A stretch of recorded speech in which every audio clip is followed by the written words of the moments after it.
अस्सलाम वालेकुम, मैं हूं माजिद चौधरी और आप देख रहे हैं मेरे यूट्यूब और फेसबुक चैनल। चट्टा साहब ने कट्टा चट्टा खोल के रख दिया है। कमिश्नर रावलपिंडी लियाकत अली चट्टा साहब ने जो इंकशाफात किए हैं, इससे मुल्क के अंदर इस वक्त भूचाल खड़ा हो जाता अगर पाकिस्तान जो है वो एक मुल्क की तरह, एक रियासत की तरह इसके साथ सलूक किया जाता। कमिश्नर रावलपिंडी के बयान पर अगर पाकिस्तान एक मुल्क की हैसियत से इसको देखा जाता, इसके अंदर एक जामे रियासत होती, अगर इसके अंदर आइन और कानून की बालादस्ती होती तो इस वक्त जो चीज़ें हैं वो ऊपर नीचे हो जाती। और इस वक्त जो है वो बहुत सारे इल्ज़ामात जो हैं वो कमिश्नर रावलपिंडी लियाकत अली चट्टा के ऊपर जो है वो लगाए जा रहे हैं। सोशल मीडिया के ऊपर बहुत सी बातें जो हैं वो की जा रही हैं, कहीं पर उनकी जायदाद को लेकर, कहीं पर उनकी सियासी वाबस्तगी को लेकर, कहीं पर उनकी जो रिलेशनशिप है जो है। पाकिस्तान के अंदर ट्विटर कल से जो है वो बंद है। वीपीएन के ज़रिए लोग जो हैं वो एक सोशल मीडिया प्लेटफॉर्म के ऊपर मजाक बना रहे हैं। कोई इंडोनेशिया से ट्विटर के ऊपर आ रहा है, कोई अमेरिका से, कोई कनाडा से, यानी कि लोगों ने एक उसको मजाक बना रखा हुआ है। लेकिन पाकिस्तान के अंदर इस वक्त ट्विटर बंद करने की ज़रूरत क्यों पेश आई? ना तो किसी किस्म की कोई इलेक्शन का कोई मामला था, ना ही किसी किस्म का कोई जो है वो धरना था, ना ही किसी किस्म का कोई थ्रेड था। तो सोशल मीडिया को जो है हमेशा टारगेट किया जाता है। जो ही लियाकत अली चट्टा का बयान आता है तो सोशल मीडिया को यानी ट्विटर को बंद कर दिया जाता है। जब ये लियाकत अली चट्टा ने ये बयान दिया तो इसके बाद कुछ जो है वो बातें सामने आई हैं। सबसे पहले ये है कि धांधली की जो बेनिफिशरी हैं वो टीवी पर आए, उन्होंने अपने अपने बयानात दिए, इल्ज़ामात की बुछार की और चलते हुए चीफ इलेक्शन कमीशन ने अपने नीचे इंक्वायरी कमेटी बनाकर प्रेस रिलीज़ की और जान छुड़ा दी। चीफ जस्टिस ऑफ पाकिस्तान जो यूट्यूबर्स के वो जो है वो बिल्कुल उनको जो है वो अच्छा नहीं समझते, उनके ऊपर हाथ नहीं धोते, उनको भी यूट्यूबर्स का जो है वो सहारा लेना पड़ा। और जो चीफ जस्टिस ऑफ पाकिस्तान है उन्होंने यूट्यूबर्स को अपना बयान दिया और ख़ुद को जो है वो बरी किया और अपना जो है वो रास्ता उन्होंने ले लिया कि अगर इंसान बिक जाता है तो फिर उसकी कीमत 2 टके की भी नहीं रहती।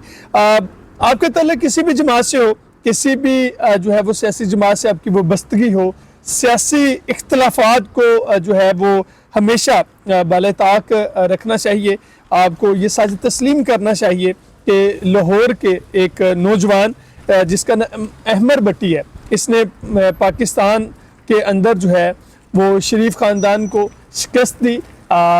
ये जो अहमर भट्टी है इसने बहुत ज़्यादा मेहनत की।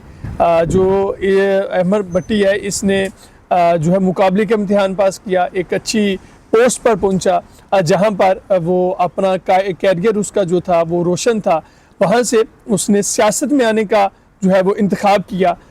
जो शरीफ फैमिली है, शरीफ ख़ानदान है, उनके साथ जाती उम्रा में उनके मुकाबले में इलेक्शन लड़ा और उसको कामयाबी मिली। लेकिन उसके साथ क्या सलूक करवा रखा गया, उसके मुंह के ऊपर एक शापर डाला जाता है और उसको जो है वो अदालत में पेश किया जाता है, पुलिस उसको गिरफ्तार करती है।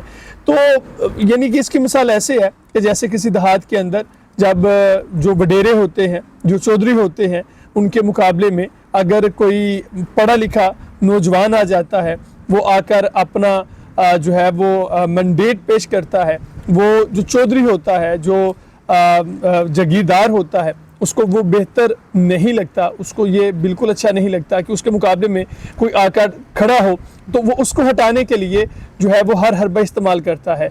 इसी तरह से अहमर भट्टी के साथ किया गया कि जाती उम्रा में एक नौजवान ने जो शरीफ ख़ानदान को शिकस्त से दो चार किया, उसके साथ ये सलूक किया गया और बताया गया कि जब भी कोई नौजवान इनके मुकाबले में खड़ा होगा तो उसके साथ यही सलूक करवा रखा जाएगा। तो नौजवान उससे क्या सीख सकते हैं, नौजवान उससे क्या इंस्पायरेशन ले सकते हैं? यानी कि जब भी आप इनको हाथ डालेंगे तो आपको रोकने की हर मुमकिन कोशिश की जाएगी। जो चीफ कमिश्नर है, जो कमिश्नर रावलपिंडी है लियाकत चट्टा साहब, ان کے اوپر جو ہے وہ بہت سے سوشل میڈیا کے اوپر الزامات لگائے جا رہے ہیں. ان کی اہم کاروباری, سیاسی اور غیر سیاسی شخصیات سے وابستگی, ہوسنگ سوسائٹیز اور پراپرٹی کی جو خرید و فروخت ہے, اس میں خطیر رقم کی جو سرمایہ کاری ہے, اس کے ساتھ ساتھ جو نجی معاملات ہیں ان کے حوالے سے بھی تبصرے کیے جا رہے ہیں. سوشل میڈیا کے اوپر امریکی ویزے کی فوٹو کاپی کیا واقعی یہ اصل ہے یا نقل ہے؟ اس کے بعد تعطیل کے بعد جو ہے وہ جو پاکستان مسلم لیگ نون ہے اس کی جو عطاءاللہ طارڑ صاحب ہیں, مریم اورنگ زیب صاحبہ ہے, وہ غصے سے سیکھ پا ہیں, اور لیاقت علی چٹھا صاحب کی جو سارے کٹے چٹے ہیں جو انہوں نے کھولے ہیں, اس کا دفاع کرنے کے لیے وہ میدان میں کودے ہیں اور ان کے اوپر الزامات کی بچھار جو ہے وہ کی جا رہی ہے. بات بہت سمپل سی ہے کہ پاکستان کے اندر واقعی 55-70 ہزار کی لیڈ سے جیتے ہوئے کینڈیڈیٹ کو ہرا دیا گیا. اگر آپ سیالکوٹ کی بات کریں, ریحانہ ڈار جو خواجہ آصف سے 50 ہزار کی لیڈ سے جیت رہی تھی, ان کو 95% نتائج اس کے آ چکے تھے اور 5% نتائج باقی تھے, اور ریحانہ ڈار کو جب 5% نتائج آتے ہیں تو 55 ہزار کی لیڈ سے ہرا دیا جاتا ہے.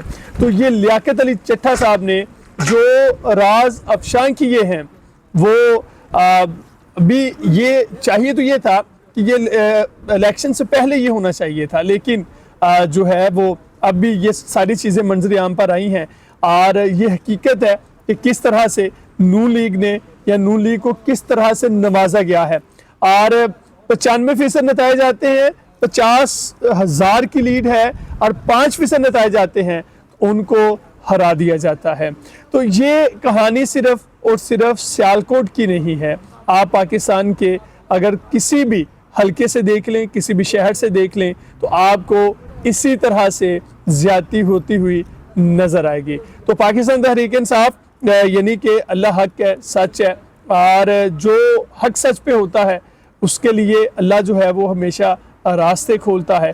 یہ ابھی جو ہے وہ کمشنر راولپنڈی صاحب جو ہے وہ سامنے آئے ہیں, اور پھر کیا ہوتا ہے کہ ان کو تبدیل کیا جاتا ہے, ان کی جگہ نیا کمشنر آتا ہے, آروز سے جو ہے وہ پریس کانفرنس کروائی جاتی ہے, اور آروز جو ہے وہ ٹی وی پر آ کر کہتے ہیں کہ ہمیں کسی قسم کا کوئی دباؤ نہیں تھا, ہم نے کسی قسم کی کوئی دھاندلی نہیں کی. جبکہ جو کمشنر راولپنڈی ہیں وہ واضح طور پر یہ کہہ چکے ہیں, اور انہوں نے یہ کہا ہے کہ میں اس کا جو ہے وہ جرم کیا ہے, میں نے, مجھے سزا دی جائے, مجھے راولپنڈی کے چوک میں لٹکایا جائے, مجھے پھانسی دی جائے, لیکن میرے ساتھ ساتھ چیف الیکشن کمشنر اور چیف جسٹس آف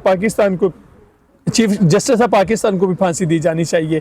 اب پاکستان کے اندر بہت سمپل سی بات ہے, فارم 45 اکٹھے کیے جاتے اور اس کے مطابق جو جیتا ہے اس کو جو ہے وہ اس کے ہاتھ میں ارزل تھمایا جاتا, لیکن کس طرح سے فارم 45 کو جو ہے وہ ریجیکٹ کیا گیا, اور فارم 47 کے اور 49 کے مطابق جو نتائج ہیں وہ اخذ کیے گئے, اور ہارے ہوئے کینڈیڈیٹوں کو جو ہے وہ جتوایا گیا, جبکہ جو جیتے تھے کینڈیڈیٹ ان کو ہرا دیا گیا. اب تک کے لیے اتنا ہی. اپنے میزبان ماجد چودھری کو دیجیے اجازت, ملتے ہیں اگلے ولاگ میں. اللہ حافظ.